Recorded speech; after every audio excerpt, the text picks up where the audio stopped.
श्रीराम समर्थ. ज्या घरात शांती त्या घरात भगवंताची वस्ती. गृहस्थाश्रमासारखा आश्रम दुसरा नाही खास. नीतिधर्माचे रक्षण यासाठीच विवाहाचे कारण. ज्या घरात राहते शांती त्या घरात भगवंताची वस्ती. कृतीवर मनुष्याची परीक्षा जैसी वासावर पदार्थाची परीक्षा. कोणाचा न करावा घात ऐसे वागावे जगात. आपले आपण करून घ्यावे हित यालाच म्हणतात संभावित. न कधी व्हावे आपण निराश व्यवहार हात देईल खास. व्यवहारातील करावा प्रयत्न प्रपंचात न पडू द्यावे न्यून.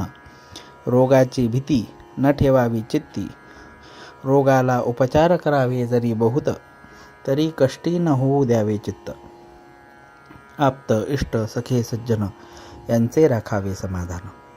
परी न व्हावे त्यांचे अधीन. सर्वांशी राहावे प्रेमाने चित्त दुश्चित्त न व्हावे कशाने. आपलेपणा ठेवला जेथे प्रेम लागत असे तेथे.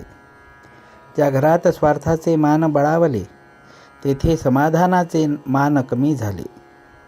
मन राखता आले तरच प्रत्येकाला सुख लागले. सुखाने नांदावे नवरा बायकोंनी राम आणावा ध्यानी. दोघांनी राहावे प्रेमाने सदा वागावे आनंदाने. एकमेकांनी दुसऱ्यास दुःख होईल असे न करावे. काळजी वाटेल असे न वागावे. घरातील माणूस मार्गाने चुकले त्यास प्रायश्चित्त हवे खरे. पण ते नसावे जन्माचे ते वड्यापुरते असावे साचे. एखाद्याचे हतवून करू नये असे कर्म झाले तरी त्याला सुधारण्याच्या मार्गाने सर्वांनी वागावे. आचरण शुद्ध असावे. एक पत्नी व्रत सांभाळावे.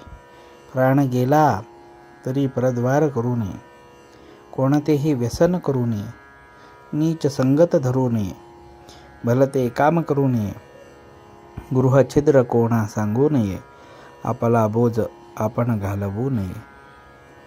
विश्वासघात कोणाचा करू नये. परदुःखे हसू नये. देह दुःखे त्रासू नये. केला उपकार बोलू नये. मुलाबाळांस सांभाळून राहावे. प्रपंचात कधी उदास न व्हावे. प्रेमाने वागावे सर्वांशी. सुख राहे निस्वार्थापाशी. आई वडिलांची आज्ञा पाळावी. चांगल्याची संगत धरावी. अभ्यासात लक्ष ठेवून राहावे.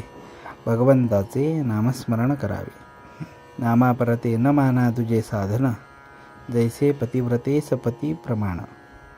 नामापरते न मानावे सत्य जाने राम होईल अंकित. हेच साधू संतांचे बोल कोणीही न मानावे फोल. कोणतेही काम करीत असता राखावी मनाची शांती. जानकी जीवन स्मरण जय जय राम.